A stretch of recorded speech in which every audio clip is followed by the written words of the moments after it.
Do, do, do, do, do, do, do, do. All right, folks. Welcome to the stream. Come on in. Hey, Rogue Spear, I made you an admin. Thanks for offering that last week. I didn't notice it in the chat in real time. I saw it at the end. So thank you, brother. How's everybody doing tonight? I didn't really have a plan for a stream tonight until I just put it out on Twitter, and then it's like, yeah, sounds good. Some people had some suggestions, and I thought it'd be a good time appropriate time to talk about what the hell needs to happen on the homestead. Curious what you guys are saying, what you got going on. Sometimes I use these monologues as just ways to structure my plans or my thoughts, and sharing it in an open source way sometimes is kind of fun. So yeah, we're living the dream. Thanks, Rogue, for taking care of those spammers. Absolutely. So yeah, it's been a crazy warm winter, and I know a lot of you guys on the west side are saying that too. Um, yeah, it's an El Nino winter proper. I had a winter like this 10, no, 2000 and winter of 2009 into 2010 when I started farming. I was rototilling that winter. So that's 14 years ago. I remember a winter like this, and there was a couple winters after, but only 3 years where the winters were fairly mild. That one was the most mild, and then the next one was fairly mild, almost quite, and then the next one was sort of mild, but getting back into normal winter, and then it was normal Canadian winter for years after that. But so maybe there's a cycle to these things, you know? Maybe it's I mean, there's no question there's geoengineering, right? That that's a slam dunk on that conspiracy theory or so-called conspiracy theory. But I'm still waiting on a bunch of documents too, regarding that. I mentioned that maybe in last stream, um, that I filed a FOIA. In Canada, it's called an access to information and an ATI. Um, and anybody can do this. This is nothing. It is kind of a pain in the ass, to be honest, but it's not that difficult. Anybody can figure it out. And they're sending me all the so climate what's referred to now as the Ministry of Environment and Climate Change, not just the Ministry of Environment, which it's been. Now it's the Ministry for the Environment and Climate Change. Um, I reached out to them because I found out that they're the ones that oversee the geoengineering in Canada. And all this geoengineering actually comes out of, and we're going to talk about homesteading and stuff too. I'm just going to riff while people are coming in. Smash the like, folks. Um, all this geoengineering in North America comes out of a place called Weather Modification Inc. in North Dakota. Check this out. I'll even show you some of the documents while we're just hanging out. People trickling in. Hey, folks, come on in, say what's up. Say how your season's going, and we'll circle back. But we're just going to riff a little bit here. I'm going to share my screen.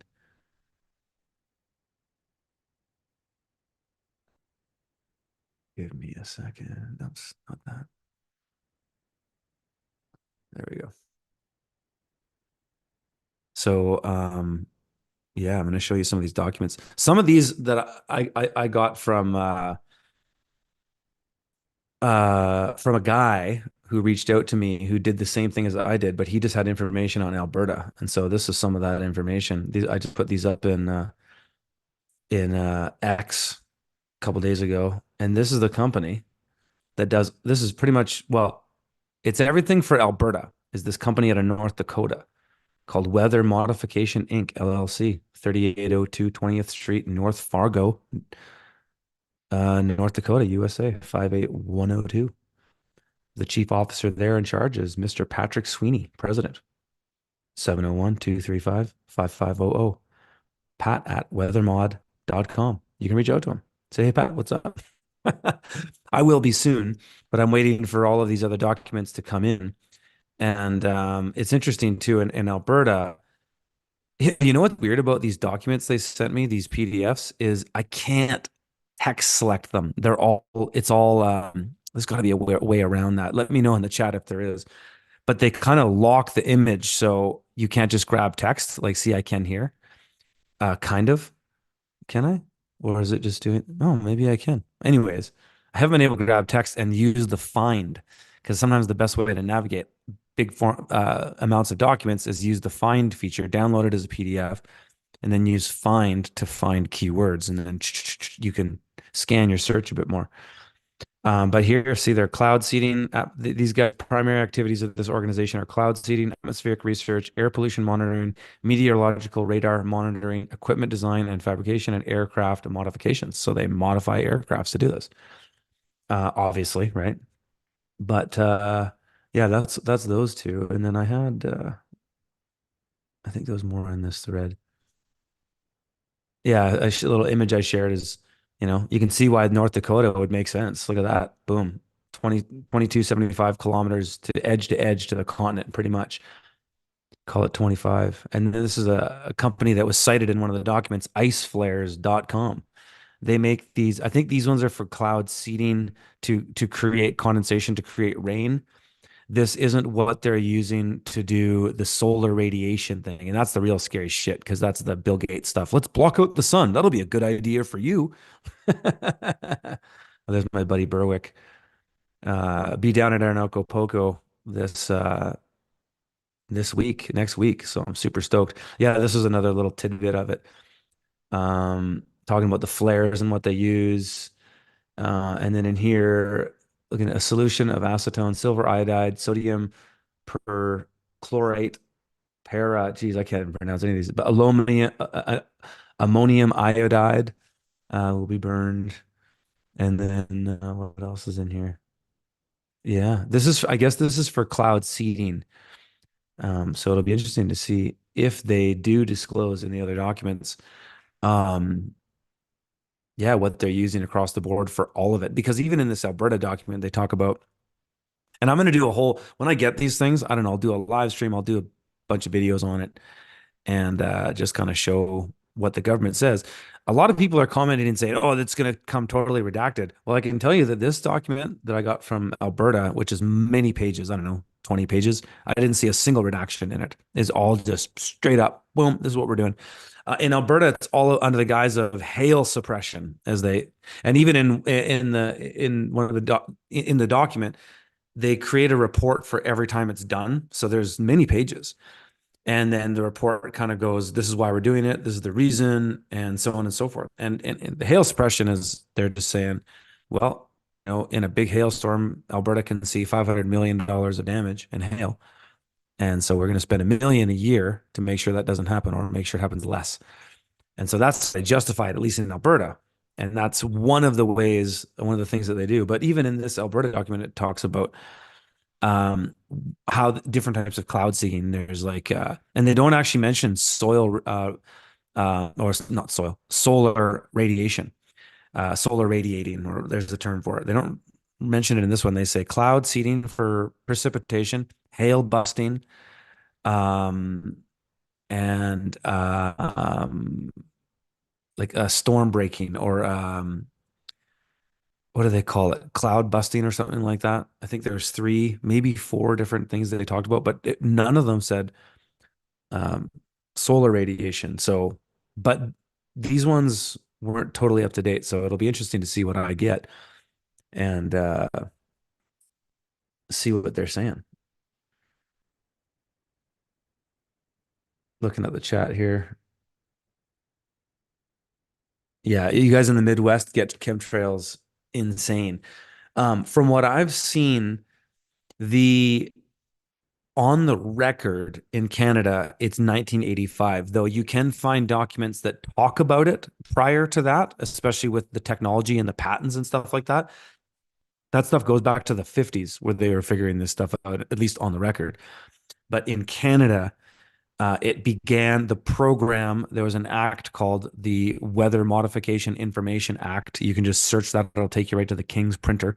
and you can download the statute. And then there's another one called the Weather Modification Regulation Act, and that's actually the one that has more gravy, because that's the one that shows the full process of which this is what gave me, actually Cal Washington gave me the idea to do this. I was telling him about it, and he said, yeah, you should just contact these folks. And so, but the Weather Regulations Act has more gravy in that it tells you about how they do everything.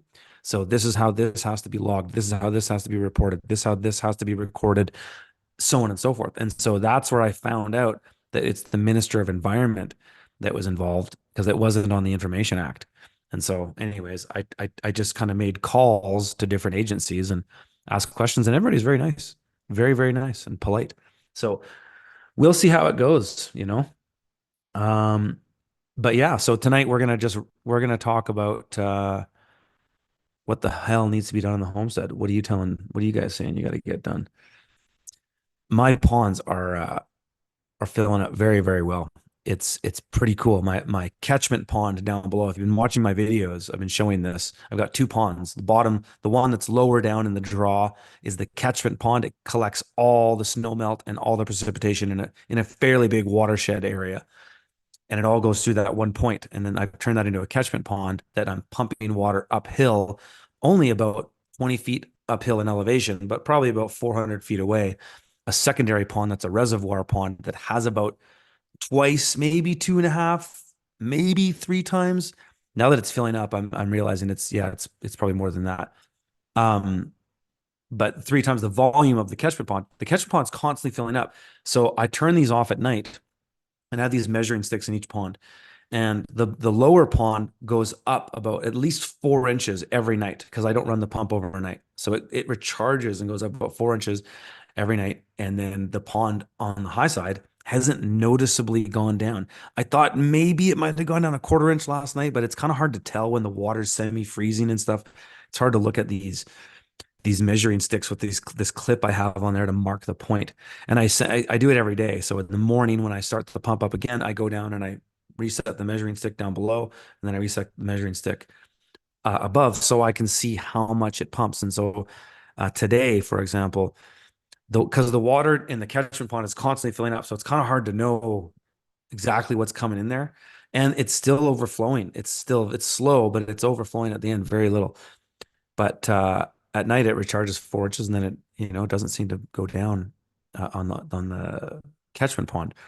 But today I noticed that my water level in the catchment pond went up 3 inches all day from pumping, and the lower pond went down about 6 inches. So it's gone down a little bit lower than it's recharging.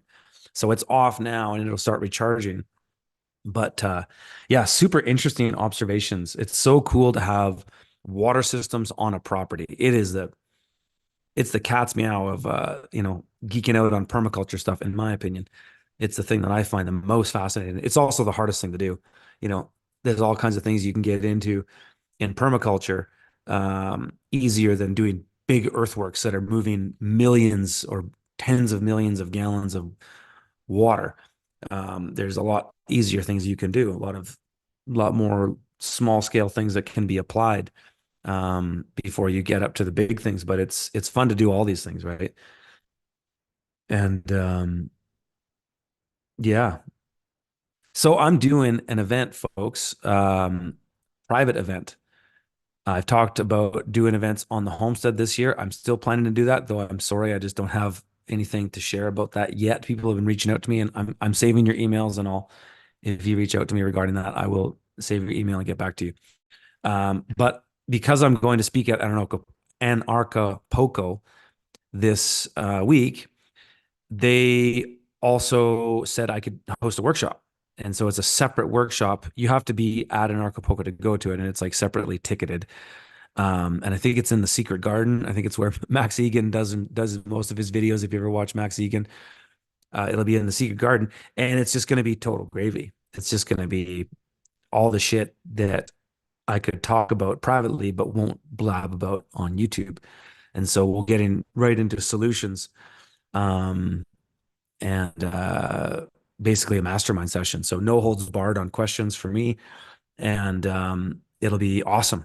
So I'm doing that. A bunch of other guys down there are doing private workshops too. Andrew Kaufman, if you're familiar with Andrew Kaufman, he was a fairly well-known doctor that kind of got a lot of eyeballs on him during COVID from London Real and David Icke and groups like that. He's also really into the law. And so he's doing a workshop about all that stuff too.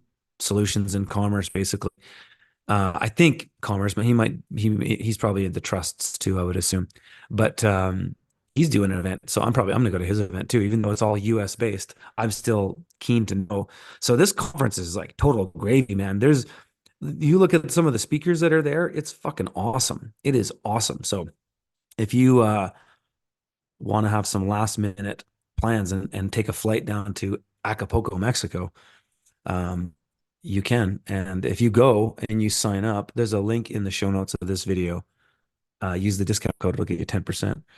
But yeah, this is going to be a sweet time. The cool thing, I haven't been on a plane since COVID, since I think the last time I was on a plane was February 2020. I think I flew to Toronto and I haven't been on a flight since. And yeah, it was right when COVID was starting.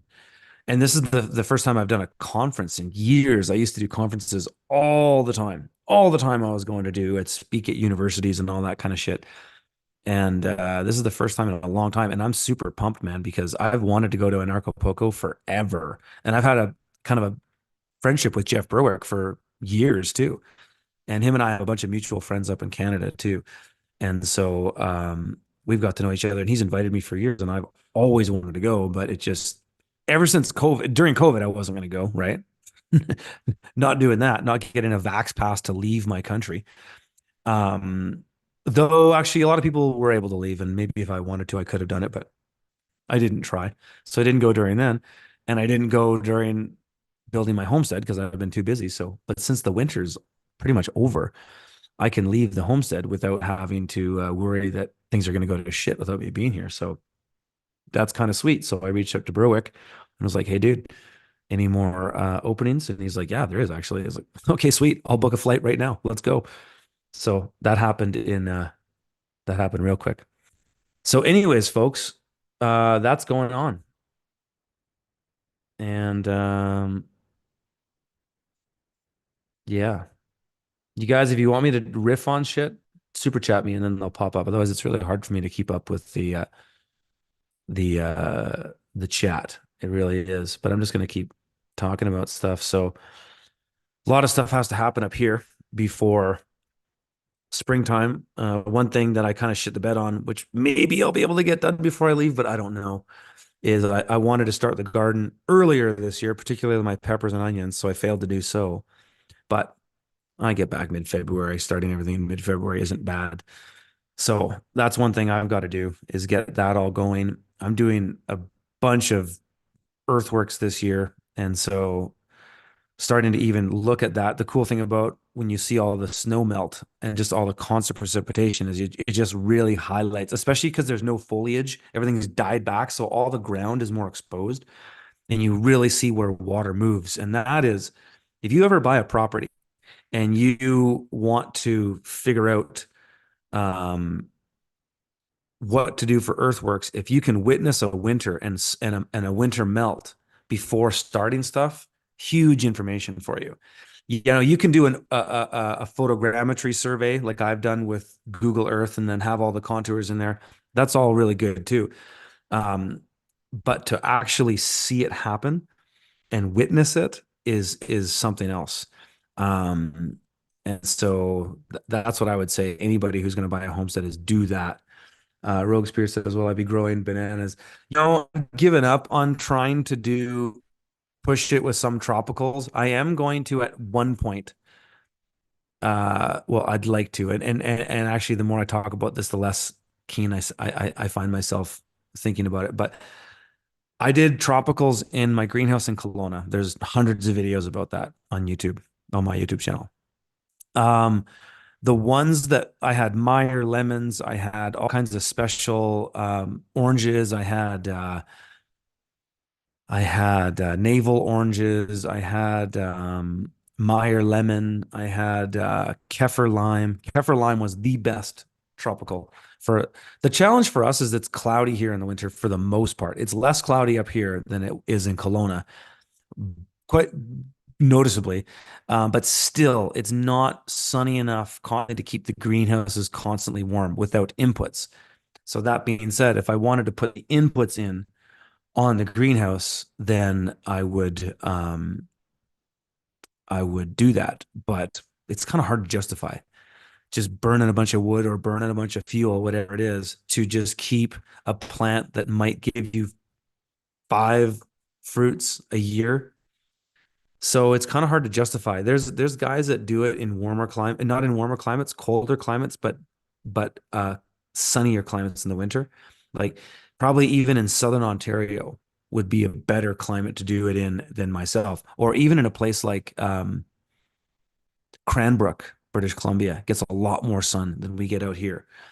So there's other places that it could work in, but if it's not sunny, man, it's it's hard to do without just inputs, and then you have to justify the cost, and then so it just becomes cost benefit.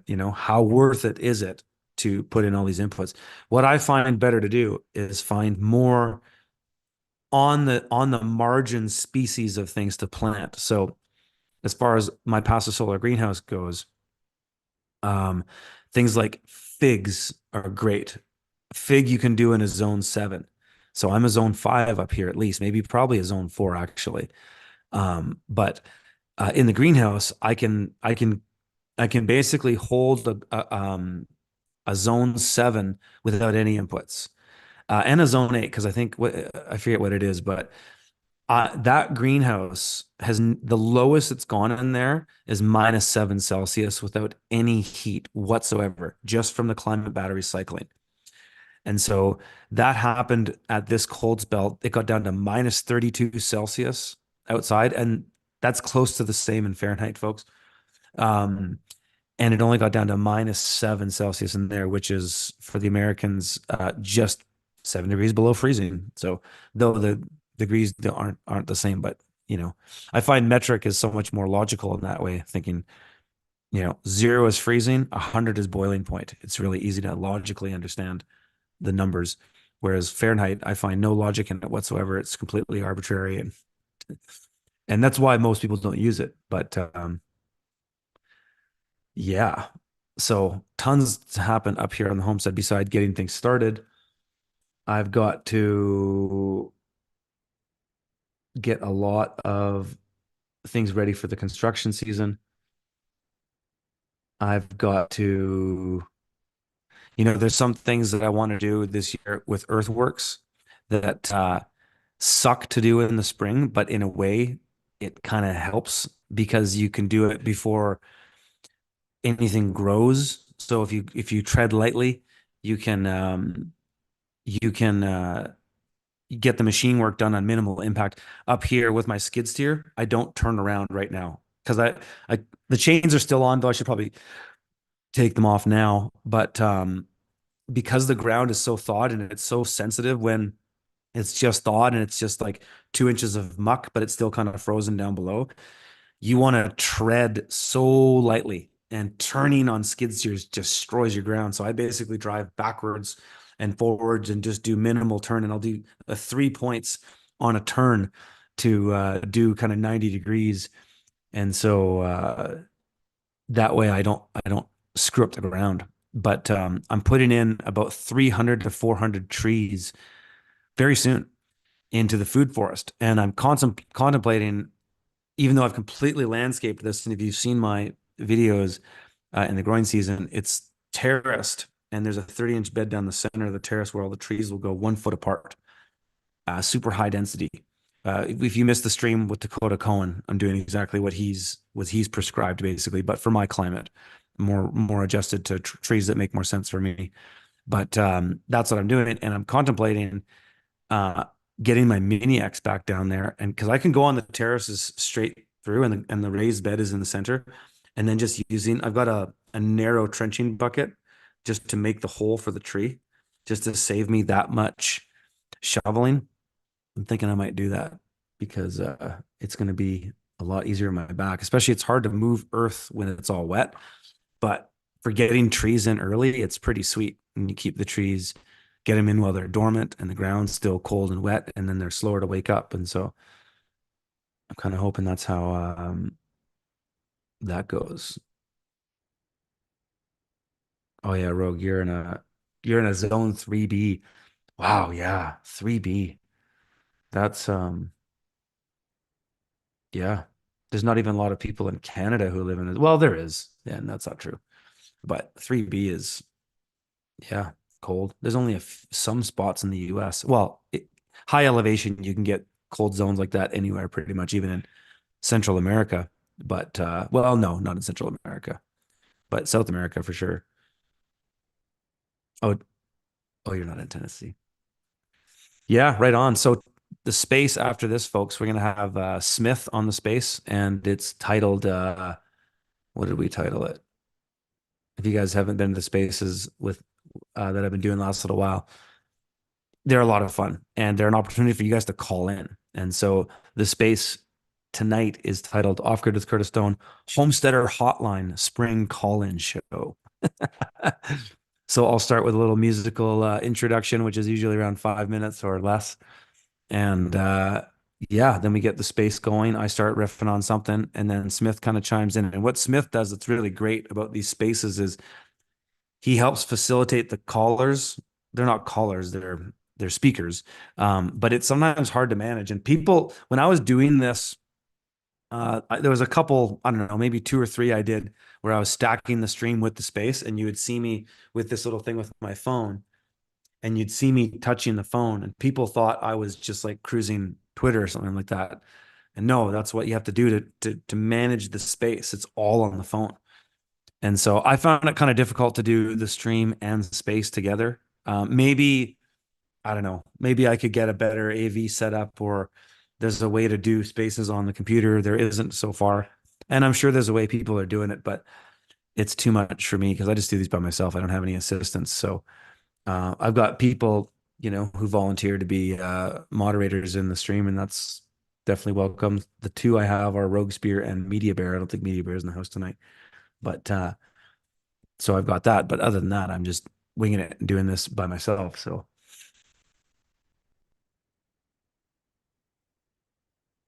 yeah, Housec Caps are a good one for you. Um, Rogue Spear in a colder climate.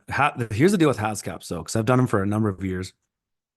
You have to net them. If you don't net them, you get nothing. The birds hammer them because they're an early berry. I mean, they're so cool. They're a berry that you get. I mean, in Kelowna, I was getting them in May. But they're bountiful, and it's amazing. And the birds just hammer them.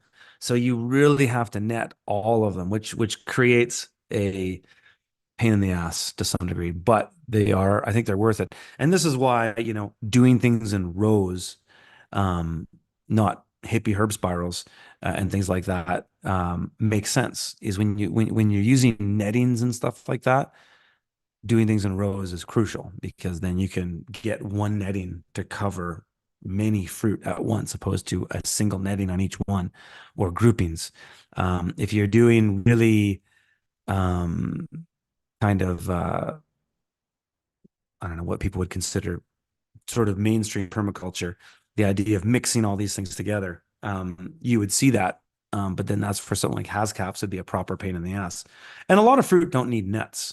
Lots of fruit don't need nets, but and it depends on where you are, especially, and it depends what the pest is. But it certainly makes things easier, and that's what I love about Dakota Cohen's food forest strategy is that all on one raised bed, a tree every 25 centimeters or a foot approximately, and 3/4 of those are support species that will be gone in 10 years, and then what you're left with is all the fruit bearing stuff, and it's genius. And so in that too, you can still have rows of things.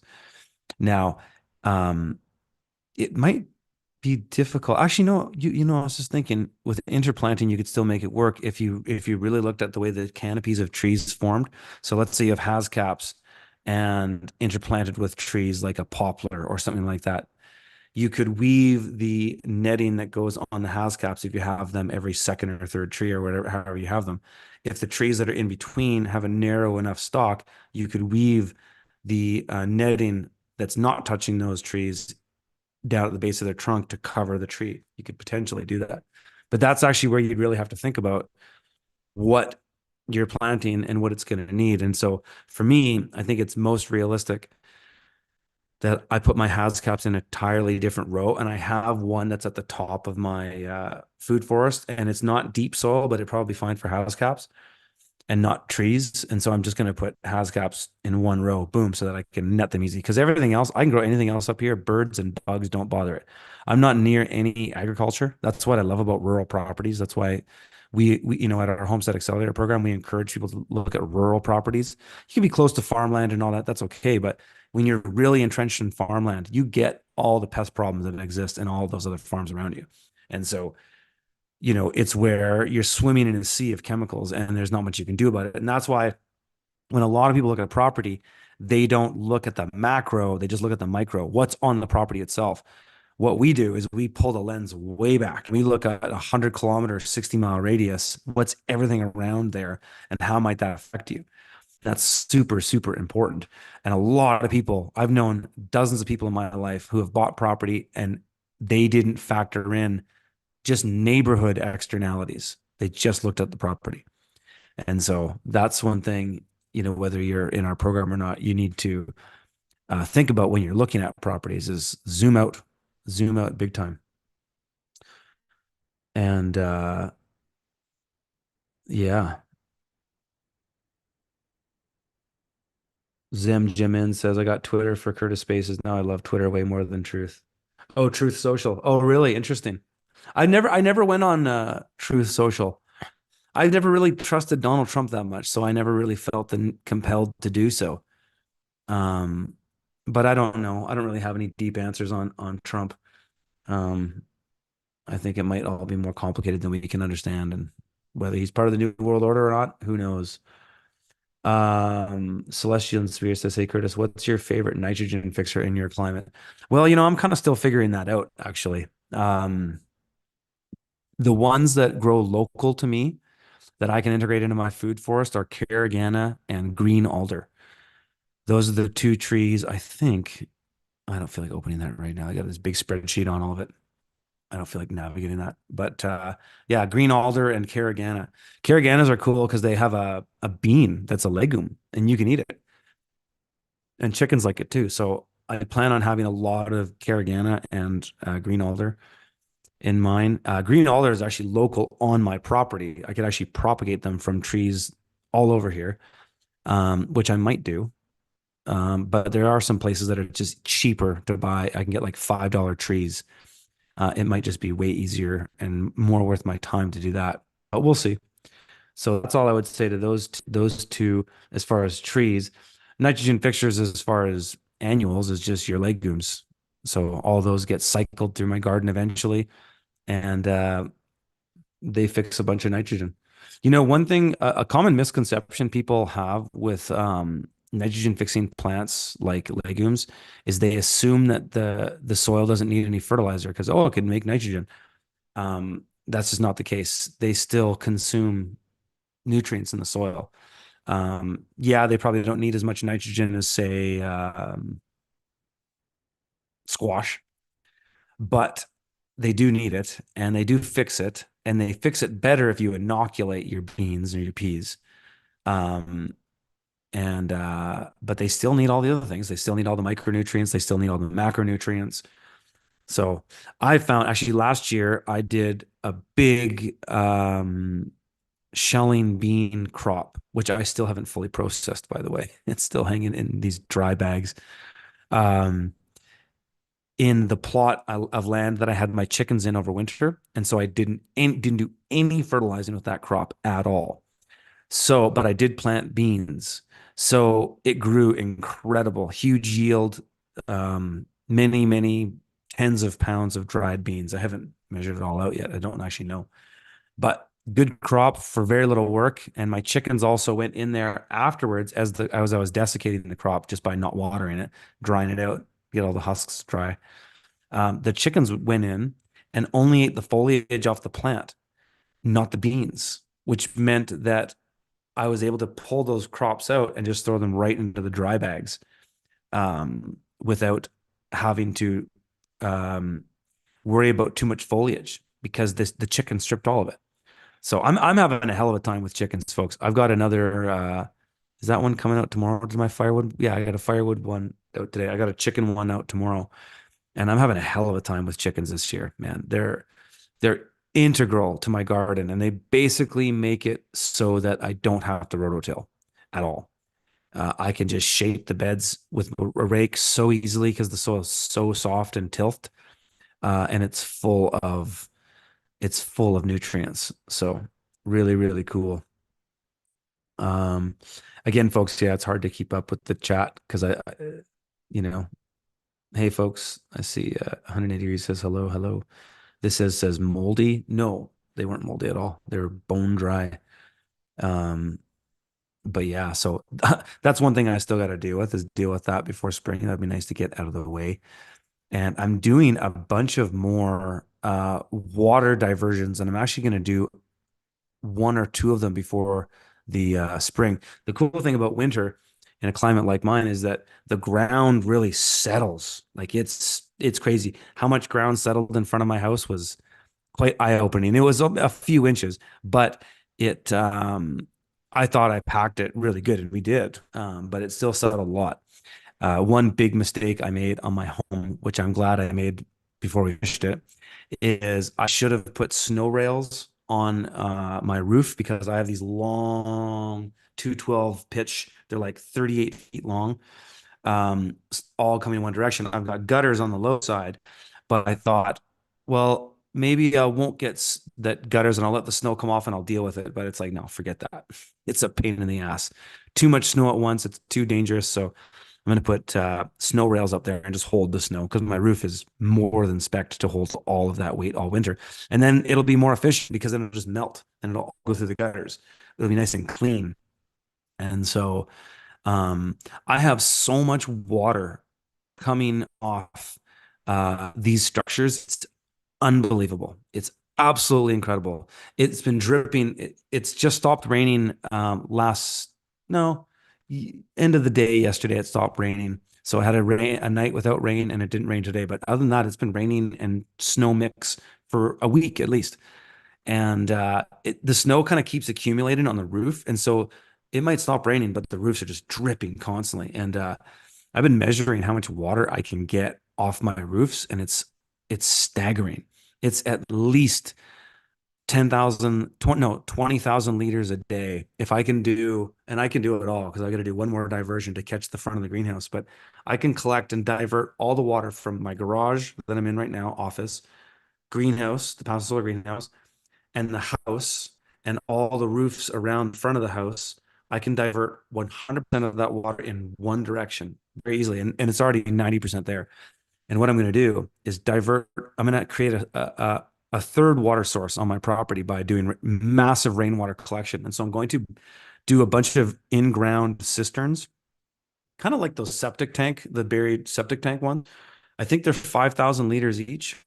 I'm going to do maybe four, maybe even more of those.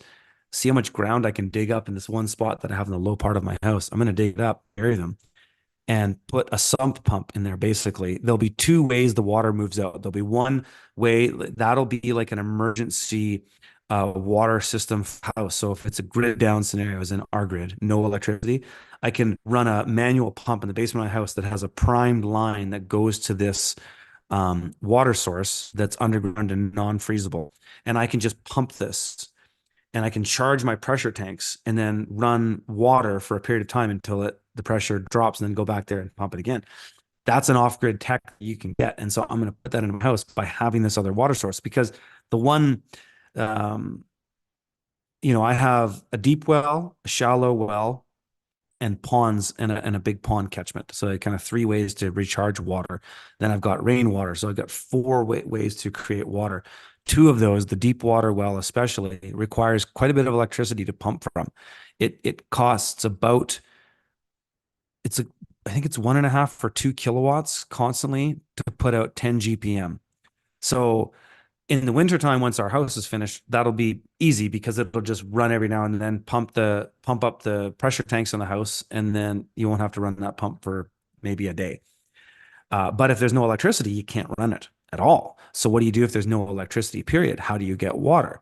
Well, we have a system right now where we can actually walk out to our cistern and pull a bucket. That would be like our worst case scenario, water. But what we'll have on the house is a tank that I'll be able to pump well from water from my well into it as well. But also, this tank will also collect all the rainwater that we can get to keep them full. So what it might look like is that in the summertime, when there's no rain at all, I might just keep that tank topped up if I need to with well water, just so I have it as a surplus water source that can be drawn from with zero electricity. My ponds would be the same thing too, right? Because I could even just get a head siphon from my pond and run it down to another source closer to the house too. Like there's a lot of different things we could do, but it's just another one of these things where you start to think about these these resiliency strategies, these strategies for anti-fragility, and that's what I'm all about. Oh, it said the chat was taking a break. Maybe there was a. Oh, it seems like it's back. But that's what it's all about with these systems. And yeah, systems, man. They're 180 degrees says, are you ever going to come down to the US to speak? Yeah, I am. Actually, I got a few gigs in the US coming up. I know that you are going to come down to speak at Doug's conference, but no, so yes, I am coming to Doug's conference this year. I've promised him I can do it. I sorted out my issues with getting across the border. So I am coming down to Doug's. I think it's May. I wrote on the calendar here. It's May something. May 17th, May 18th.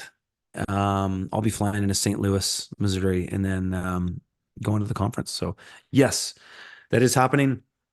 Prior to that, Texas. I'll be down in San Antonio, though not quite San Antonio, but that's where I'm flying to. And I'll be speaking at the Confluence conference, which is another total banger. Like all these conferences are just stellar with the people involved. And so Anarchapulco, amazing. A lot of people that are at Confluence are also at Anarchapulco. So, but yeah, I'll be at Confluence, and that is in April.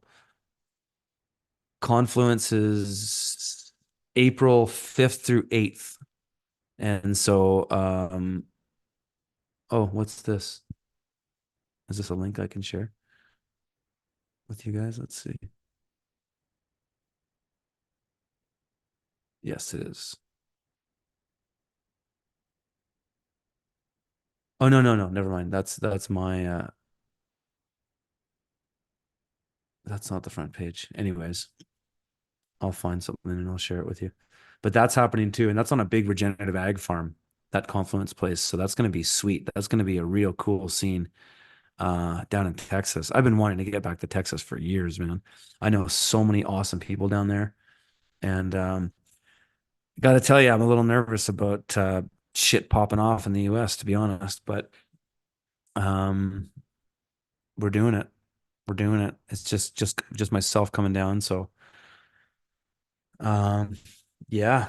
And then I actually got another thing. I got lots of speaking gigs. I'm back on the circuit, you guys. I used to do this nonstop, but I'll also be in Alberta at a really cool. It's called Ungovernable. So it's all a bunch of anarchist shit. That seems to be the space that I find myself in these days. Um, it's called Ungovernable. SMP Sean Newman podcast. I did a podcast with him. Great guy. Used to be a hockey guy. Used to be a hockey TV broadcaster, and he would interview hockey players. But he got awake during the scamdemic and started making a podcast more about truth or shit. And so I was on his podcast. But yeah, April 19th, 20th. Just search Ungovernable. SMP presents. It's a 2-day conference targeting 4 key areas: food and health, money, security, and energy, aiming to give you practical solutions to problems you will face in the future. So awesome stuff. And that's what I'm trying to do with what I'm bringing to the table, and what I'm going to be talking about at and at Anarchapulco. Man, that's a word salad. Uh, that word. Um, but I've been working on my talk, and it's called Establishing Freedom, Liberty, and Prosperity on the Land. And it's that talk's only an hour. And so it's going to be a lot of bullet points of high level stuff. It's hard to get too deep into the weeds with a 1 hour talk, but but I will to some degree. Going to be kind of talking about my journey to freedom, kind of posing a question to anarchists, and yeah, kind of talking about finding liberty on the land. That's kind of been my theme for a long time because it encompasses my whole life, and so I want to help people find freedom, find prosperity, find liberty. And on the land means more than one ways than one, right? It also means like how you exist in the world of the state and the corporate state. And my thing, in a nutshell, I'll get way deeper into this at the workshop at Anarchapulco there, but has just been straight commerce right into the legal system as it is. No straw man, none of that shit. Just going straight into it. Understanding that equity is the guiding principle of law, and that uh, there are trusts implied and sometimes not expressed, but there are trusts that do exist in the legal system too. But all that stuff is right in the framework of the whole devil's game. And that's why I say God is in the fundamentals, but the devil's in the details. Is that those I put it out on Twitter a while ago, kind of just being snarky. That I'm coining the phrase "God is in the fundamentals, but the devil's in the details," because that term, "the devil's in the details," is cliche. Everybody's heard that, and you might have heard "God is in the fundamentals" before, but it's this kind of thing that I've been riffing on and stewing on in my mind for a long time.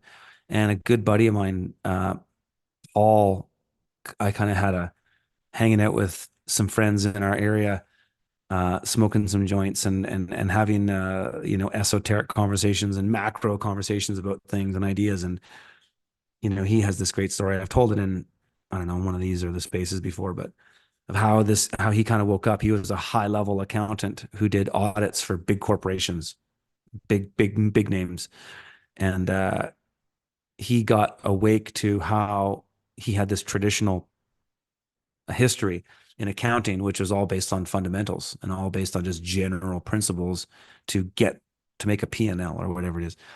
But accounting kind of post Obama, call it.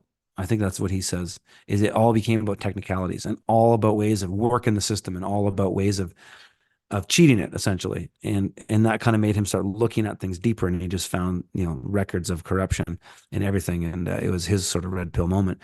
But hearing him talk about that really kind of ironed out this idea that I've had in my mind for so long. And it's this idea that troubled me for a long time, was like, why is there a Bible in every court? What is that?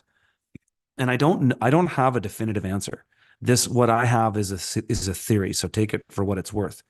Um, but there's a lot of things that back the theory up too. And if you understand Western law, but why is there a Bible in every court? It always kind of bothered me. But essentially, the reason, in a really, really simple and easy way to explain, is that God's truth or logos is in the fundamentals of everything. And that's why there is a Bible in every court. Because the law, the legal system, not the law, but the Bible is the law, and the legal system is the technicalities. And so the fundamentals are in the Bible, and the fundamentals of law are in the Bible, but the technicalities and the loopholes and the revolving door of CEO to politician are in the technicalities, right? And that's where the devil in the details things comes from, is that it literally is the devil. The devil is involved, especially when it comes to the legal system and all this kind of gravy. It is the devil's game, full on. That, like, why do you think it's Black's Law Dictionary? Like, look at this. You couldn't have a much more of a satanic looking book than Necronomicon itself. Like, look at that. It's all full of dark imagery. And blacks, why do they wear black? What's that all about? Listen to guys like Jordan Maxwell or Bill Hicks or what's his name down in Australia, Santos Benashi and stuff, like guys like that. Listen to those guys riff on that shit, and you'll go down a rabbit hole. Franco Collins is another great one if you want to get into the esoteric rabbit holes. And it was before it was before TikTok videos.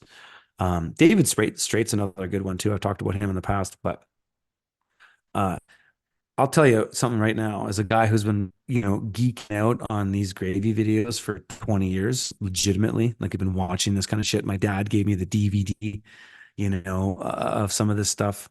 My dad gave me a copy of Esoteric Agenda, burned from a bunch of friends of his that were sharing it. That was one of the, not the first, but one of the first red pill kind of videos I saw. But TikTok has ruined this content. And it almost looks like a psyop to me because it's making people so off track. Like earlier in the days of, say, the legal gravy and stuff like that, in Canada at least, there wasn't a lot of players in the space. There was Robert Menard and Dean Clifford, and Dean's a buddy of mine, and who's the other? There was a bunch of these guys, Russ Prisky and whatever, a bunch of these guys. There was less out there, and so in my opinion, you could find the truth a little bit more. But now with TikTok, and I see it all the time because I don't follow a lot of accounts that share TikTok stuff because I legitimately hate TikTok and I can't. The short attention span stuff, just I can't do it. It feels like fast food, and I don't mind a bit of fast food every now and then, but I just can't do it. So I follow guys like Dr. Keck on Twitter, and he shares some of that stuff. And I like Dr. Keck personally too. I like him. And so I've been on a space with him. I got to know him a little bit, and he's a really interesting dude. And so I appreciate what he does. But anyways, you'll see stuff where it's like a snippet of a 3-hour video from David Strait, and it'll be just like less than a minute. And it's like, you can just, but to Dr. Keck's credit, he actually does post a lot of full length stuff too. The guy just puts out so much content. I don't know how people do that. How do you put out that much content? I wonder if he just pre-programs it or something. Or how do you put out like 50 tweets a day? Or 50 posts a day? I can't get my head around it. So,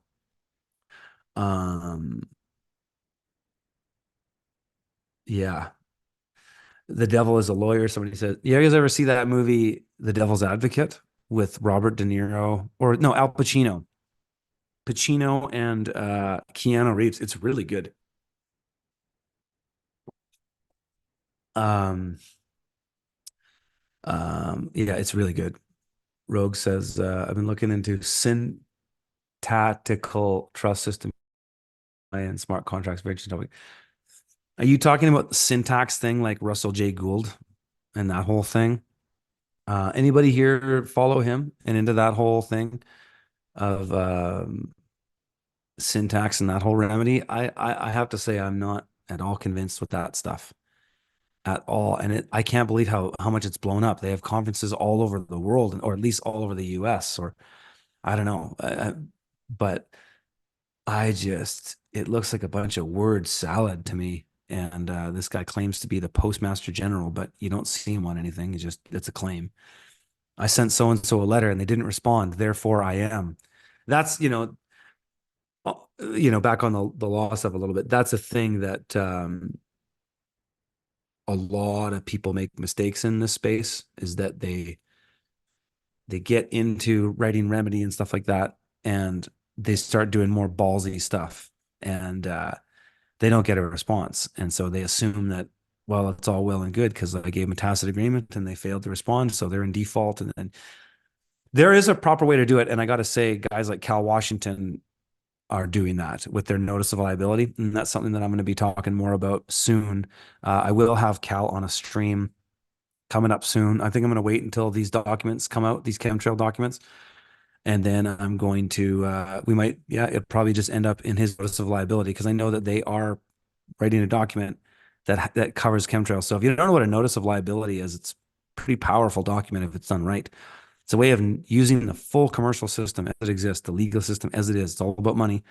And you go after people for liability and damages for money. And it really makes them move. And we made a CEO resign back in 2014, Fortis, for the smart meters back then. And we saw the power of that document. And so he's doing that again through his organization. It's called In Power. Just search In Power, IN Power. And I think .org or I don't think it's .com, I think it's .org. But they're basically holding bureaucrats and high level political people accountable for the shots, for the 5G, for the chemtrails, for all kinds of shit, fluoridated water, all kinds of stuff. They're going after people and they're getting results. So pretty interesting thing. So let's get back to homesteading. Um, yeah, so I still got quite a bit of firewood work to do before springtime. And I kind of talked about in that video I did today. I do most of my firewood work to, at least that's how I did it this year, and worked out quite well. I did all the splitting up front. So now I'm getting to a point where I need to split a little bit here and there. Probably not needing to spend more than 20 minutes a day, but splitting just enough constantly so that I have it, because I've got a bunch of stuff that still needs to get done. So Holy Alan says, I take notes. I really appreciate this information. You're welcome. And you know what, folks, we can riff on whatever you guys want. I just kind of labeled this space that way, but I didn't really have as much of a plan as like I did the last couple streams. So, but I do enjoy doing these, and I don't mind riffing on whatever, because I know people like getting into the law stuff too.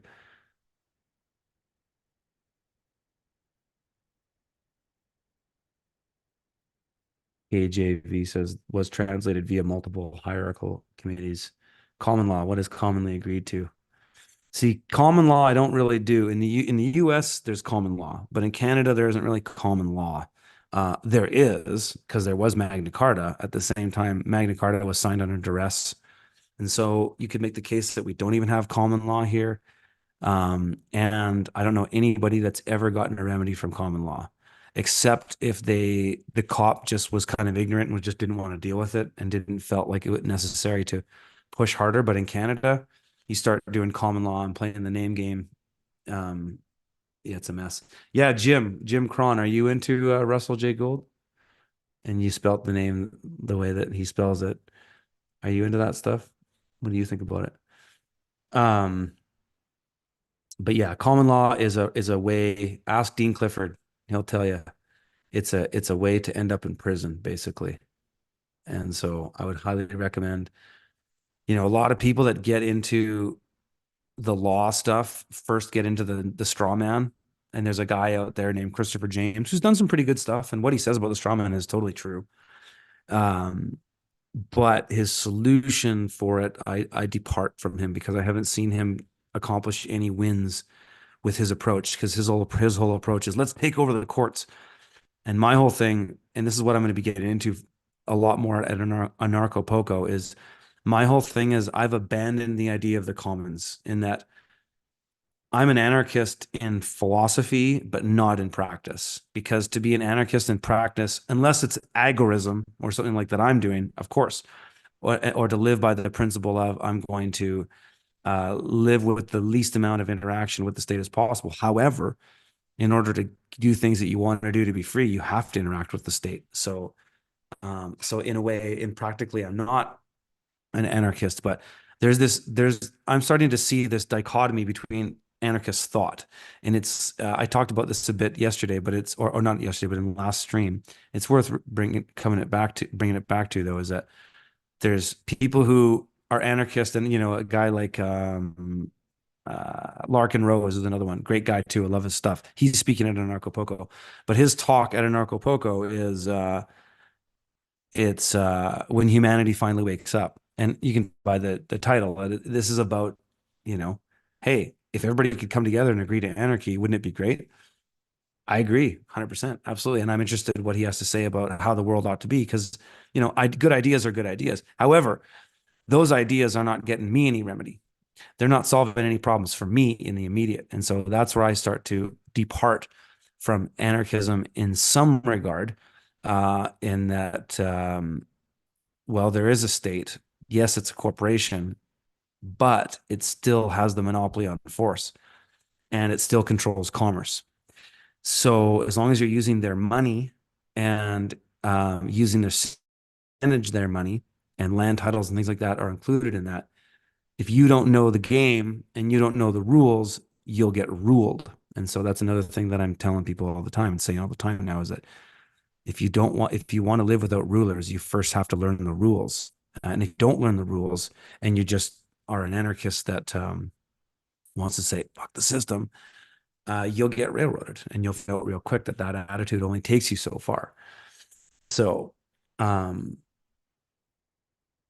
I heard about this. Larkin Rose totally whipped the IRS in court and still lost. Oh, is that right? Yeah, because if you're going in there and playing a game of ideas, forget about it, especially if you're playing a game of the Constitution, because the Constitution of the United States does not exist in most courts of the United States. If it's a court that's connected to Washington, D.C., there is no Constitution in that court. This is what's so fascinating about the U.S. is that there are two states, right? There's the state of Washington, as it's written in title case, which is the common law jurisdiction of the state. And then there's the state of Washington, all caps, in DC on Pennsylvania Avenue. And that's the corporate de facto state, the commercial entity of the state. That's where you are most of the time. And this is what's so fascinating about the US is that you can actually, those other courts exist and those other jurisdictions exist. In Canada, they don't. We only have a de facto state here. And so that's where I just say, okay, forget it. Let's put on the avatar and go straight into the matrix and use the matrix, because there is, this is where I think the law in Canada comes down to equity and how they can trick you in the US. Is that what I've observed, because I've had businesses in the United States and have been going there for many years, and so I have a pretty good understanding of what it's like to exist and spend money and do business in the United States as I do in Canada. Though I have, of course, haven't lived in the United States as long as I have in Canada. I haven't lived in the United States at all. I just traveled there a lot, but I understand it. Is that in Canada, there's only a de facto state. So in the US, you have a de jure and a de facto. But in Canada, you only have a de facto. And then you have a state of anarchy in a way, is that you have unceded territory, which is what they call it. That's their words, which means there was no treaties agreed to, or there was no actual formation of an agreement on the land here at all. It's debatable in some places, but very few of them. Whereas in the US, you actually have a de jure constitutional United States still. There's 51 independent states under the common law. And then there's the de facto US, the federal government in Washington, D.C., the corporate US. Because we have equity in Canada, and the Law and Equity Act, reference the Law and Equity Act. Equity is the basis of law. And in equity, one of the maxims of equity is that basically there has to be a backdoor to every statute. There has to be a remedy for every statute because it's all fake law. Because common law is the word of the Bible, is the word of God. And we have that in the courts. So the Bible is there as a foundation, knowing that we do draw the essence of our law from that, but it's not that law. It's why the Bar Association website says we practice the color of law. So again, foundations versus technicalities, fundamentals versus technicalities. Color of law is not law. And because it's not law, there has to be a remedy, because God has to have free will. God has to have free will for man. That's why there's a Bible in every court. That's part of the reason. And so if you know that, you can understand that every statute has to have a back door. And all the rich know this because they have fancy lawyers that figure this stuff out for them.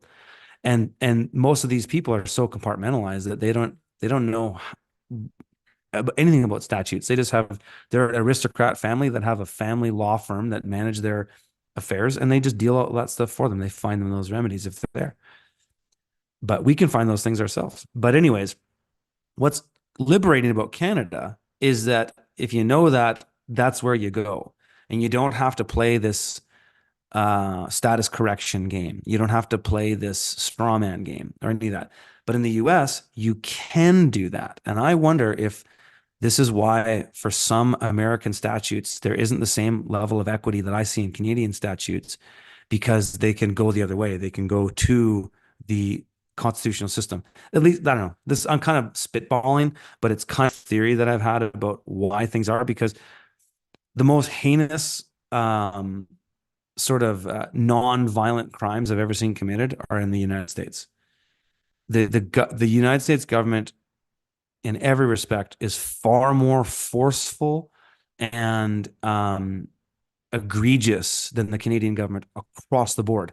You can get caught up in the politics and the rhetoric and the spin when it comes to Canada, but I promise you, by number and even adjusted according to um, uh, per capita of the population, the United States is far more militant, violent, egregious, and an oppressive state than Canada by a massive order of magnitude. So it's interesting, and you know a lot of people ask me why I haven't gone down there. Why didn't I go to Mexico or whatever? And it's because Canada's got a pretty good system actually. The more I learn, the better I get at it, the less I hate it, to be honest. And I just kind of go, well, you know, and I'm not saying this full, but I get this feeling. So take it for what it's worth. Don't take this at full face value. It's not exactly what I'm saying, but I get the sense that I'm like, maybe the New World Order is not so bad. Maybe all these idiots who just want to eat just go along with all this dumb shit. Maybe they have to be depopulated. Maybe that's just the way it has to go. You know, maybe all this stuff isn't so bad because I see all the stuff in the political space when I pay attention to the Twitter feed. I get all that. I get there's egregious looking things going on from the state, but perhaps upon further investigation, there's more to know, and I guarantee you there would be. You can't hear about a court case in the media and then be privy to all the details of that case. There's no way. So it's hard to make real judgments that are worth anything based on headlines or sensationalism. Um, and I often wonder if just so much of what we think is going on is just bullshit. I mean, you look at what TikTok has done to the message. It's destroyed it. It's insane.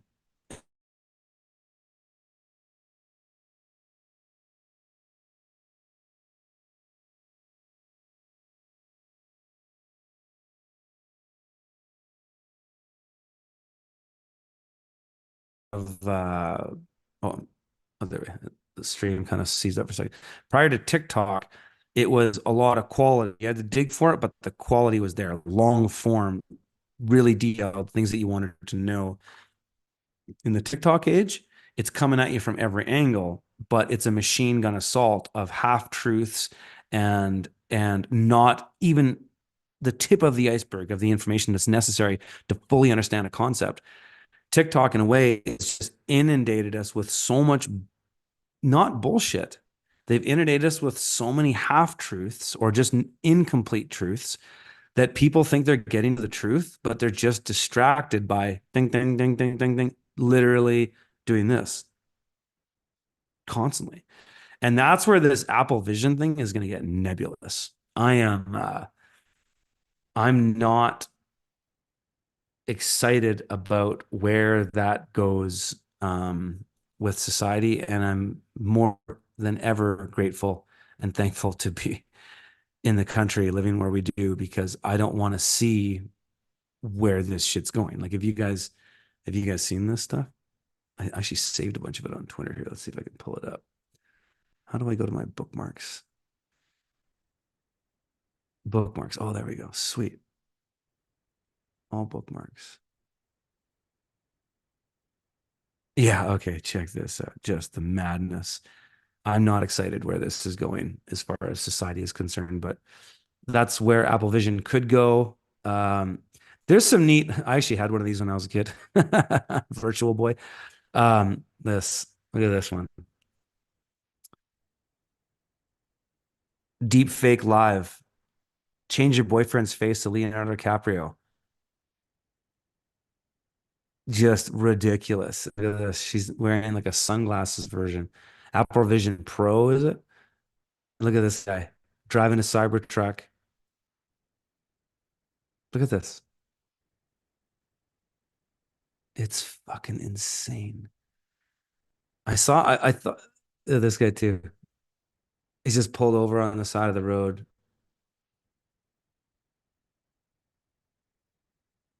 wearing this fucking thing.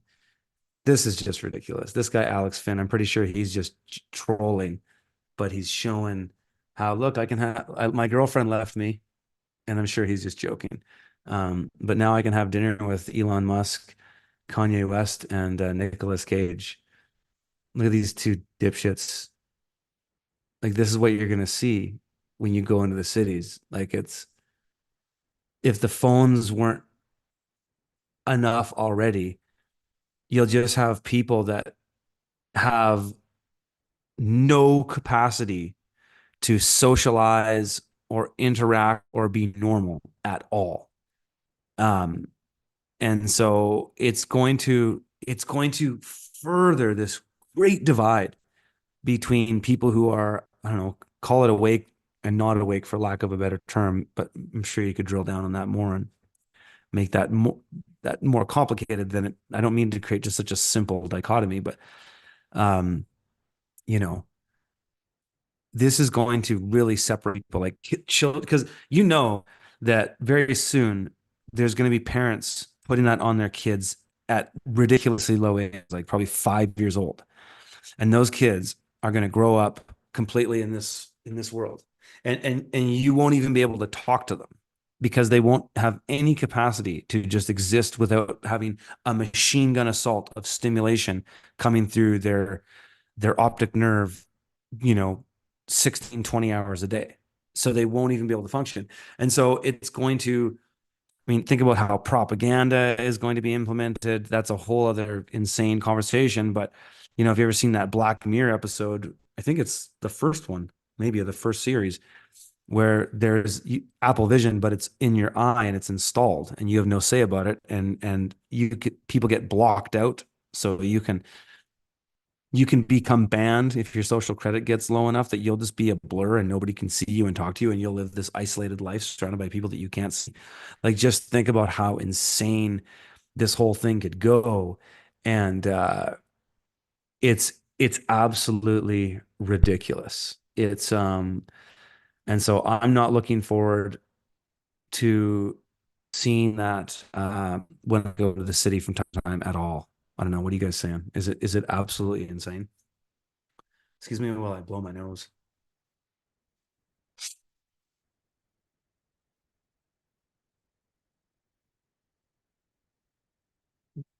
Bit of, I don't know if it's pollen in there or something like that, but yeah, it's going to dial up the technocracy more than you've ever seen. And yeah, it's crazy. Neuralink, yeah, I mean, I don't think Neuralink will be nearly what Apple will have for a long time, because they're going to make these glasses just be like these eventually. And then it'll go to contacts, and then it'll go to actual implants. But I think we're probably many years from implants. I used to play a role playing game when I was a teenager called Shadowrun. It was like a cyberpunk RPG, pen and paper, and you could get implants, and you could get yourself all cybernetic out, and we're literally going to see that. We're literally going to see that soon, and it's crazy that that's on the precipice. So I hope the oh, is the stream kind of glitching out? Here, I'm gonna pause for a second here.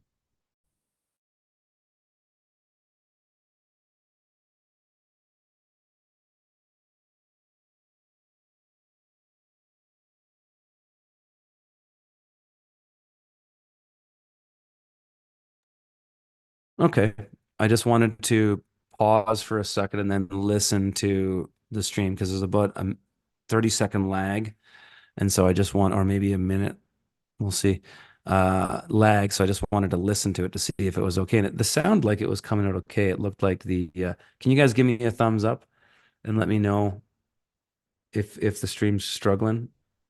My channel says your Starlink's struggling, and that's possible. It was very foggy today, and my internet was a bit shoddy coming in at points, and I was on a couple calls that were dropping in and out. So hopefully, this is what I like about Spaces too, is with Twitter Spaces, it's just audio, so it's less bandwidth in general. But also, if you have a co-host, you can go in. I can just drop out and then come back into the space, and that's why it's really cool to have a guy like Smith helping on the spaces because then he can just keep it going, and I can just drop out and then come back in, and then boom, reconnect, and then it works fine. So yeah, yeah, okay, audio is good. That's all good. Then who cares? But yeah. So Jay says, "Are we living in the end times in the Book of Revelation?" I don't know. You probably are better. You're probably give a better answer than myself. I'm not a biblical scholar. I don't call myself a Christian, but I do believe in Christ and I do believe in the Bible is the Word of God. But I kind of think that there's other things out there that are the Word of God too. So I don't think the King James Bible is the only one. Um, But yeah, I wonder where we are in the prophecies. There's a whole sect of Christians who think that the prophecies have already happened. So, you know, are the prophecies a story of what happened that we can learn from, or are they a prophecy to tell you what's coming? I don't know. You tell me. Um, my channel says it was great. It was funny to watch you get up F at 6 FPTS to blow your nose. What's 6 FPTS? Well, I figured I'd do it off camera than sit here and blow my nose into my hanky on camera. Felt like it was the polite thing to do. Yeah, 12,000 year sun cycle, Jim. I wonder too, man. I wonder I got that from the that book, The Law of One. Um and so I think there's all kinds of truth out there. I think a big part of life is figuring it out. So I don't I definitely look to the Bible and see value in the Bible. And I mean, especially as far as my law journey is concerned, as the Bible is the main thing, um, is a foundational thing, equity above that or below that, I should say. Um, oh, at 6 frames per second, fair enough. Um, but yeah, I don't know. This is why just writing letters is the best way to learn. I'm going to talk to people about that down at that workshop at Anarchapulco too, is encourage people to write letters. What I'm going to be doing is sharing my stories in that workshop. I'm going to share more of the stories and successes I've had that I don't tell on the streams because there's no point to do that. There's no point to take information like that public. It doesn't serve the common good. It can be taken too out of context, and so I don't do it. But in private settings, sitting around like a circle, talking to people privately, that's something else. And that's yeah, it's more of the time or place for that. So, but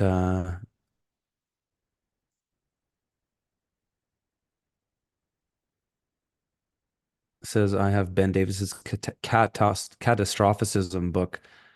We have about 10 to 15 years until micronova outburst. I don't know. Larry, hey brother. When is Anarchapulco? It's next week. It starts, the opening event is the evening of this coming Sunday, the 11th, I believe. And then it runs Monday through Friday. That's the main event. It's a 5-day event, jam packed, tons of people, tons of amazing speakers. Um, and then there's a bunch of sub events after that. So I'll just be there for the main event, and I'll be doing 2 talks, both on Thursday. Uh, talk during the day, my 1 hour talk, and then I'll do my kind of 2 hour, 15-minute workshop. The sweet thing about these events too is just hanging out with people and all the rubbing shoulders and more off the record conversations that happen and getting to know people is it's uh it's so cool.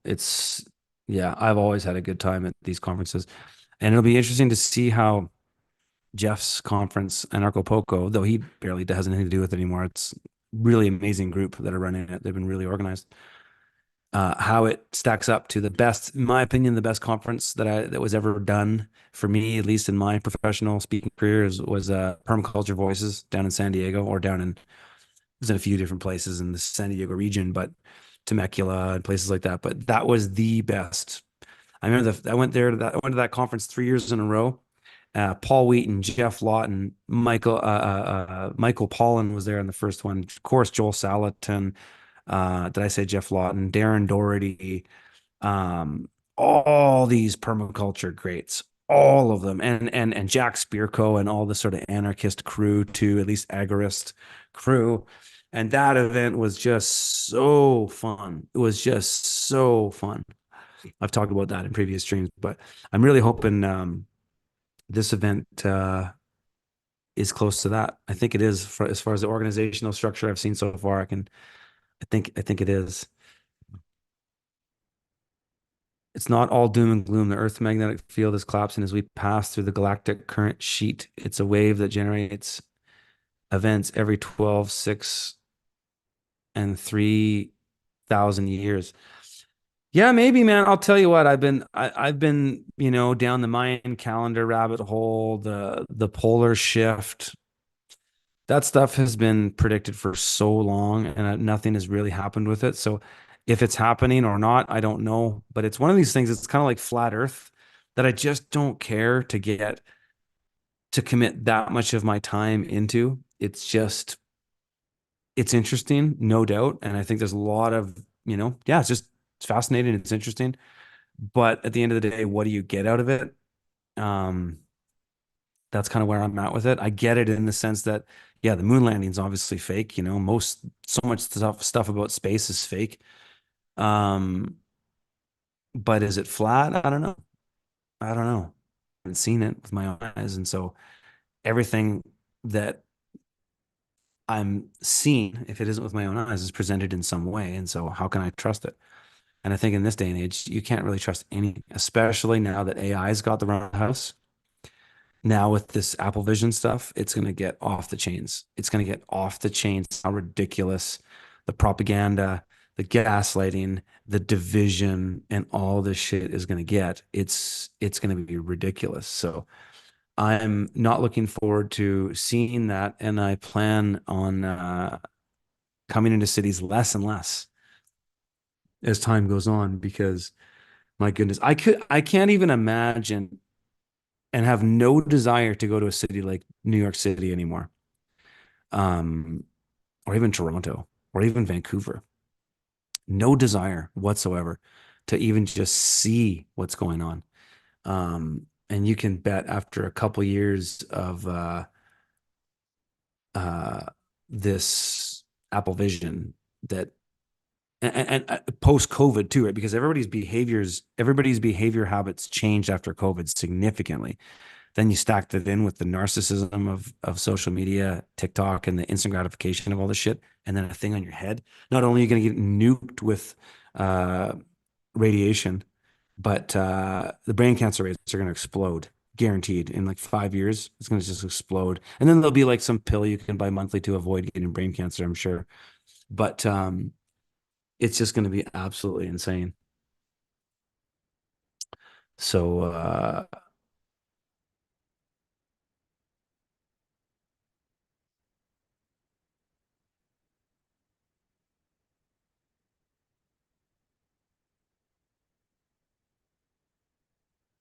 just reading some of your chats here. We'll probably do you have any speaking events in Western Canada this year? Yes, Ryan, I do in Alberta, up in Lloydminster. Um, for the SMP, I mentioned this earlier. You might not have been around, but it's April 19th and 20th.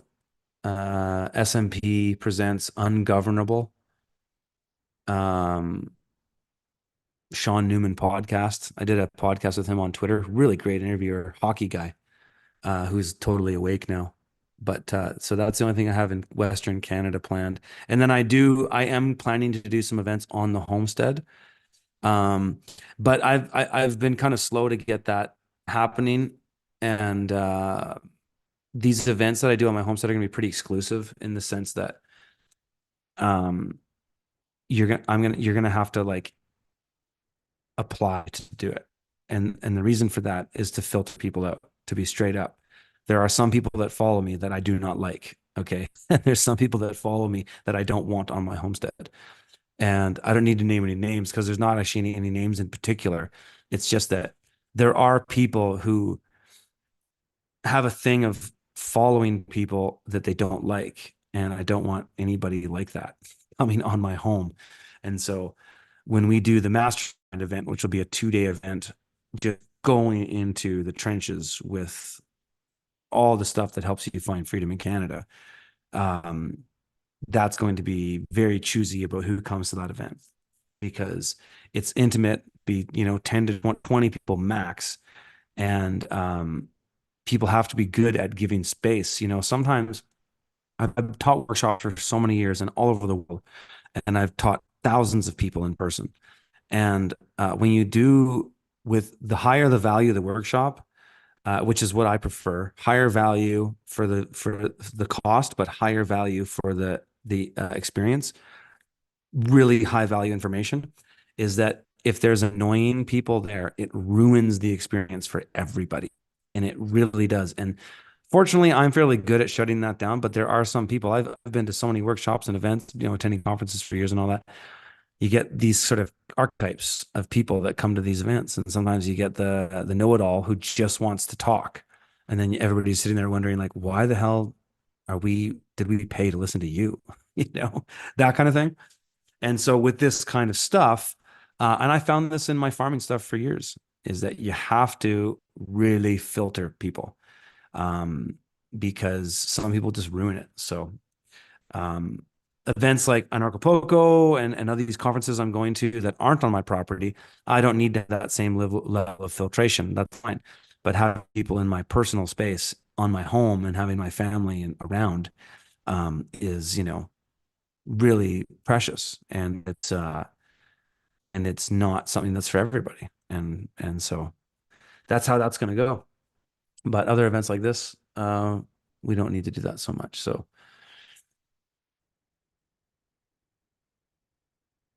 David Icke summed up followers best. He doesn't want followers. He wanted to wake people. That's the same for me. I don't want followers. I don't want people that that fan out on me and want to know every little tidbit about my personal life. I just want people to appreciate the information. And I want to help people with the information. I want you to succeed and you to crush it. I don't want you to be a cult follower for me. Like, I don't want what a guy like Owen Benjamin wants. I don't want cult followers. I don't want little clans that go and execute plans and gang stalk people for me. I don't want that. I don't want people to worship and idolize me. I'm just a guy. And I've seen that in my comments for years, man. There's some people that obsess over me, and it's like, dude, what the fuck? Why do you care so much about what I think? Go and row your own boat, man. I don't like why do you care and trying to argue and trying to convince me so hard of your opinion on one thing? And it's like, dude, I'm just a fucking guy, man. I'm just a guy. Like, row your boat, crush it in your life, succeed. Don't don't idolize or worship me. I don't want that. And yeah, it's cool to hear David Icke say that, and I agree. David Icke's a great guy. I'd love to have a conversation with him sometime. And maybe I will when I release these papers from the Ministry of Environment regarding chemtrails in Canada. Maybe I will. That'd be cool. Um, a lot of the guys in the truth community kind of bite at each other, and I don't. And I certainly fell victim to that too, and I got wrapped up in that bullshit with Owen Benjamin. But I try not to otherwise, and I try to even on the way I interact with some folks on Twitter and X, I try not to go to calling people out. I've found myself doing it here and there, and it's like, why do I do that? I don't need to do that. It's stupid. But David Icke's done a bit of that. He's calling out a lot of ones that should be called out, but he's calling out Alex Jones, and it's like, dude, Alex will have you on your show, will have you on his show anytime to discuss these things, and so it's kind of inappropriate. If you have rapport, I think at least, if you have rapport with somebody enough that you can talk to them, there's no point to talk shit. There's no point to just go on and talk shit so that they can't defend themselves. Just go and talk to them. And in my case, I tried to do that with Owen, but he was muting me, and he's dishonorable. So you can't reason with a guy like that. But David Icke should do that with Alex Jones, and he's done it. He's done his show many times. And I saw, because David Icke's calling out Alex Jones, and Alex is responding. He's like, dude, come on the show and tell me what's up, please. So, do that. I think a lot of folks in the truth community um um need to just be a little bit more civil to each other and realize that we're all kind of on the same page, like a lot of us, and we might disagree on little things, but that's so dumb when people are just like, oh, you don't think so and so's a sellout, and then that whole thing. And it's just like, does it really matter taking that one issue to the grave when we can agree on 99% of everything else? Says Curtis, what kind of people do we search out for the gravy stuff? LOL about calling out stalker worshippers. Just the notion of off internet people with freedom winning legal info is insane to cold hunt. Go to these events. You might not be able to make it to any of mine, but um, like people like I'll consult on these kinds of subjects now, and I'll point you in the right direction. If I can't directly help you, I will point you in the right direction. And so you can reach out to me in that way. Um, and I'll tell you what, I did that for years. I saw one comment on something I posted about going to Anarchapulco. She's like, well, I'm not going to fly somewhere to learn this stuff. And it's like, well, okay, I did. I flew to Toronto to have coffee with a guy or have dinner with a guy. Of course, I did some other things while I was in Toronto too, but that was my main motivation for going there at this time. I flew to Toronto to have a couple-hour dinner, late lunch dinner with a guy to learn a bunch of shit. And I did. And it was worth every penny. It cost me, I don't know, at the time, $1,600 to fly to Toronto and back. I did that to learn something. And if you really want to learn this shit, you're not going to learn it from TikTok videos. TikTok's actually going to send you on the wrong direction. Guaranteed 100%. If you're looking for the gravy, get off TikTok now. You might see some stuff and then follow those. So if you saw some David Strait, don't watch any David Strait on TikTok. Go and find the long form David Strait videos. There's some good stuff. There's some stuff about David Strait though that I'm not totally convinced on. Having said that, none of his content has ever given me any remedy. It's just been interesting. It's been interesting, greater context of and a certain way of thinking about things. Same with the guy like Santos Benashi. Same thing there, or Franco Collins. Um, I've said this so many times, I feel like a broken record saying this, but the best way to learn this shit too is just to read the law. So case in point, real easy slam dunk one. When the mask mandate came out in British Columbia, it was the BC mask mandate. And it wasn't very many pages. It was two to four, I don't know, maybe whatever it was. Don't quote me on the number, but it wasn't that many pages. I don't think it was more than 10 pages with definitions and everything. It was fairly short. That BC mask mandate came out. I mean, all you got to do is look up what mandate means too. And a mandate doesn't necessarily what you think it is in legalese. It's more of a policy than it is a law that you must abide by. It's a corporate policy type thing.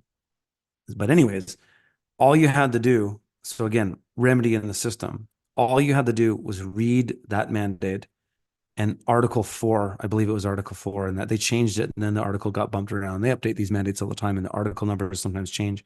And that's, of course, done on purpose to obfuscate and confuse you. But you just have to rebrief with the articles. It's not hard to do.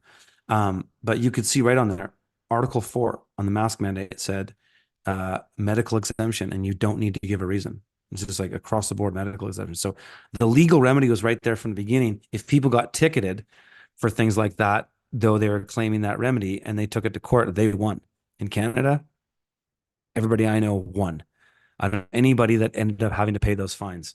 Some people paid them before they disputed them, and then they made a mistake. But you should have disputed everything and taken it to court, and you would have won because it was right there in the mandate. And so that's what I'm saying is that the best way to learn this stuff is forget David Strait, forget Dean Clifford and all these guys. They're all great. Dean for sure is great, but Dean doesn't want to talk about this shit anymore at all anyways. is you go right into the mandates. So read everything they send you. You get a letter from the government from some agency, read it the whole way through. Guarantee you're gonna highlight some stuff that you're going, what is that? What is that? That's how you start. And then write back and ask questions. There's nothing wrong with that. The beautiful thing is about all this stuff is that the clock gets reset every time you respond. So if they send you a threatening letter and say you got 7 days to respond in registered mail, respond and just ask questions. Maybe you don't know what to do. That's okay. Just ask some questions. You reset the clock. You bought yourself some time. So you can do that with all of this. And that's the power of it. And that's why the best way to learn is to just do it. Read the mandates. If you don't like the Agricultural Land Commission or the Land Reserve in BC, read the Agricultural Land Commission Act 1976. Read the whole thing. Read the definitions. I guarantee you're going to get some definitions that you're like, what the fuck is that? Right. And so you're going to have questions. Understand these things. If you don't want to get punished by rulers, you need to learn the rules. And unfortunately, yeah, I'd love to wave a magic wand and be like, Brian from High Impact Flicks or Larkin Rose and say, yeah, if you could all be anarchists, this is what it would look like tomorrow. It's not going to happen. You got the average Walmart shopper. Most people are retards. And so you have to use the system to help you, to protect you from those retards, actually. And that system is kind of set up for that. And I'll tell you, the more I've gotten into it, the less I hate it. I said that earlier, but it's just the truth. I, the more I learn, the less angry I become. When I was a punk rocker, 16 years old, listening to Minor Threat and stuff like that, I was angry as fucking hell. I was angry at everything. I hated capitalism. I hated everything about the system. But the older I've gotten, the more I've learned and the more I've understood and the more I've practiced and used things, the less angry I have become because I've found that I can actually be in control of my own destiny, that I can actually um, utilize the tools, the devil's game. I can learn the devil's rules. If I understand the fundamentals, the equity, the Bible, and I understand the fundamentals of law, I can go into the devil's court and play the system and use it because it's set up that way for me, because it has to. There has to be a remedy because it's color of law and not real law. There has to be a back door. And that's why there is a back door. That's why all these cronies, all these top bureaucrats, all these top aristocrats, people that are in and out of wealthy families and the senates and high institutions in the deep state or the state, they know the remedies and they don't do all this dumb shit. They do all kinds of things that there's rules for me and not for thee. And that's technically true. It's technically true. In that if you don't learn the rules, you won't know the rules that you can use, that you can leverage. So rules for me and not for thee is if I'm more educated in the law than you are, I will rule you. Not that I want to rule you. I don't want to rule you, but I'll dominate you in if you try to come after me for something. And if you don't know the law and you try to come in and send lawyers at me and shit, it's not going to work. Well, you never know. You never know. But I'm just hypothetically ranting off. But if you don't learn the rules, then you'll fail. And sometimes failing is the best way to learn some of the rules. You just got to try it. I remember the first time I stood in a court and tried the name game years ago. This is around the time I was still driving my little mini truck for my urban farm. I went into a court and tried to play the name game and it just didn't work. It was a joke. And I was so intimidated. And it was just, I paid the fine. It wasn't that big of a deal at the end of the day. You step into a commercial court and you try to play a common law game, you will get um, destroyed. So, anyways, I think what I'm going to do here, folks, is I'm going to read some of your chats real quick, and then I'm going to shut her down because the lag is a bit of a drag, and we're going to do spaces at 8 p.m. So that's in 21 minutes from now. I'm going to go and restoke the fire in the cabin for my family and get some more water. And I think I know what track we're going to open up with in spaces. And we're going to get all that ready. So, yeah.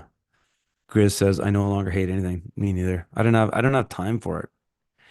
If I carry hatred, I carry it in the back of my in my neck and my shoulders here, and it just completely affects my health and well-being in a negative way. Carrying any kind of negative emotions, anger or stress for me affects me physically. And so I have found it so much better for my health, well-being, spiritual fortitude, family life, everything to just not get angry about anything. And I just let things slide.